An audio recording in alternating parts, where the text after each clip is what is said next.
Hi, I'm James Shillinglaw. I'm here with Scott Peterson, who's hotel director on board Crystal Serenity. Now, this ship just received a major renovation, and we're going to talk all about it on Insider Travel Report.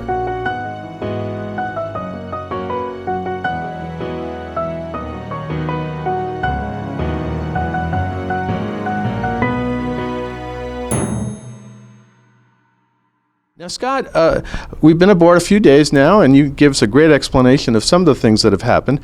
Talk a little bit about what are some of the changes to the major public areas on Crystal Serenity. Well, James, thanks very much, and welcome to Crystal Serenity. And as you mentioned, we just had a major dry dock refit in Bremerhaven, Germany. Came out not too long ago, and so some of the major changes we had, first of all, our beautiful palm court, our room with a view up on deck 12 forward. They pretty much took it down to the bare steel and then built it back up, and it is now just a spectacular room. The only thing that didn't really change was the location of the bar, but everything else is all brand new. We've added a slightly smaller bandstand and dance floor. We've got a beautiful tea room now because, as you know, that's a regular feature on Crystal Serenity, afternoon tea. And then, of course, our signature tea time, Mozart tea. But it's a beautiful space now, and we have found that it is just extremely popular, even more so than it was before. So that's a huge change for us. And then, as you know, we've also gone recently, coming out of dry dock, to our open seating concept. And which is a great concept, and now it's in on both of your ships, right? Yes, we have it on both because, let's face it, in the luxury market, our guests want to be able to eat where they want, when they want, and so we've afforded that opportunity for them. Not only do we still have the only partnership with Nobu at Sea in our Umi Uma restaurant. We have our beautiful Italian restaurant, Prego. We have added Silk, which is a Chinese concept, up on deck 12. And then we have our very popular Brazilian churrascaria, which is in the Marketplace. It's to the back of Marketplace. So the Marketplace up on deck 12. Which itself is a new name, right? Yeah. It's a new name. We've rebranded some of the names for sure.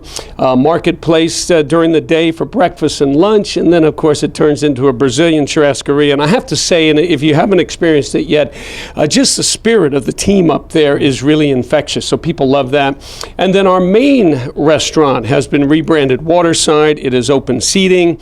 We have a wide range of seating options for our guests, and the response has been terrific because now people can go when they want, where they want, and then that coupled with all of the great entertainment options, which I know you'll talk to Rick about a little bit more in depth, has really made this it's just a brand new experience for our guests. They still get the great food and service that they've grown accustomed to, and the entertainment and enrichment, but now it's more on their schedule and not ours. Yeah, well, talk a little bit about, you've also made some renovations to the accommodations, right? You've added some suites products, and let's talk about that. Oh, we certainly did. We're excited about that. As you know, in the luxury market, typically you're going to sell from the top down, even though some of the other rooms are very popular as well. So we added 36 Seabreeze penthouses and 2 Seabreeze penthouse suites. And what's unique about these Seabreeze penthouses is that they are actually joined by a vestibule, two of them across from each other, and then they have their own private vestibule door from the hallway. So particularly popular with our families, and we get a lot of multi-generational families sailing on Crystal, particularly at the holiday times, which are coming up. And so they're really nice feature. I love them. I think they're beautiful. The 2 new Seabreeze penthouse suites are, I think, spectacular. And so that is also added to our inventory of penthouse suites. And then we have our 4 top suites, the Crystal penthouses, 4 of those. And of course, you've also done all the soft goods. There's new carpeting, everything else there. And I've been lucky enough to be in one of those Seabreeze penthouses, and really it is very, very comfortable. Yes, everybody loves the shower as well. Well, we talked about the shower, and believe me, we've all been praising the shower. It is one of the best showers I've ever been in. That's the easiest to work, and believe me, I do rate showers on how easy it is. Can I figure out how to turn this on? Right. I'm the same way, but we also have rooms with tubs for our guests that love that traditional tub. So we've again got a terrific selection for our guests us to choose from. And what we've done by taking 3 rooms and making them into 2 rooms as far as size-wise goes, is that we brought our capacity down. So we've come down to from about 1,070 to 970, 950 guests. That allows us to have this open concept, which people are really embracing. Even the ones that weren't too sure, they come in, and we know none of us like change, but actually they've been overwhelmed by all that we have to offer, and the response has been terrific. And you also sort of standardize across the fleet the different dining concepts, and I think you now have waterside throughout your river fleet. You have waterside on the ocean, and I've seen even in the yacht product, right?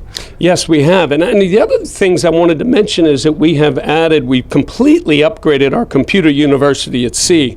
I'm sure you're like me, you don't even stay at a hotel unless they have complimentary Wi-Fi. We have complimentary Wi-Fi on board. And it works very well, I will tell you. I'm glad to hear you say that, because as you know, it's difficult because there's so much demand on a Wi-Fi system, and it's never fast enough for you when you're at home. So when you're at sea, you do have certain challenges, but we have added a box in every single stateroom and penthouse that helps enhance the signal. So rather than just have them spread out around the ships and the hallways, they are now in every single room. That has certainly helped with the reception. People love it. They love to be able to stay connected. We have the interactive TV. That's a new addition as well. And big screen, too, a lot bigger than and all brand new flat screen TVs and all of the accommodations.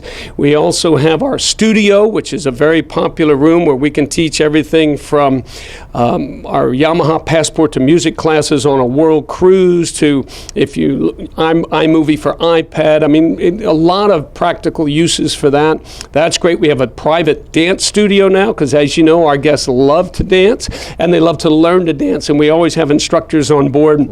And they're usually booked out the whole time for private dance lessons. Well, that's the other thing you mentioned. You have activities galore. We'll talk to Rick Spaeth about that, about the activities on board. But it does seem, and here we are on a sea day right now, and there's tons of things to do.